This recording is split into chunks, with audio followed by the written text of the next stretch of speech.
কেন এই টাকার বিনিময়ে একজনকে খুন করতে চলেছো? টাকা না পেলেও ওই ইন্সপেক্টরকে আমি ছাড়তাম না গীতা। ইন্সপেক্টর আমাকে চ্যালেঞ্জ করেছে, আর কারো চ্যালেঞ্জকে অর্জুন ভয় পায় না।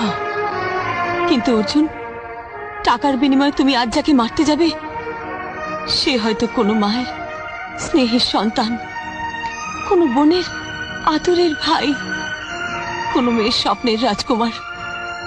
না অর্জুন না, আমি তোমাকে কারো হত্যাকারী হতে দেব না। তুমি আমার কথা শোনো অর্জুন, তুমি বদলার ভাবনা মন থেকে মুছে ফেলো। না গীতা, আজকের দিনে তুমি আমাকে বাধা দিও না। এরপরে তুমি আমাকে যা বলবে আমি তাই শুনবো, কিন্তু ওই টাকাটার আমার আজ খুব প্রয়োজন। তোমার কেন এই টাকার বিনিময়ে একজনকে খুন করতে চলেছো? টাকা না পেলেও ওই ইন্সপেক্টরকে আমি ছাড়তাম না গীতা। ইন্সপেক্টর আমাকে চ্যালেঞ্জ করেছে, আর কারো চ্যালেঞ্জকে অর্জুন ভয় পায় না। কিন্তু অর্জুন, টাকার বিনিময়ে তুমি আজ যাকে মারতে যাবে সে হয়তো কোনো মায়ের স্নেহের সন্তান, কোনো বোনের আদরের ভাই, কোনো মেয়ের স্বপ্নের রাজকুমার। না অর্জুন না, আমি তোমাকে কারো হত্যাকারী হতে দেব না।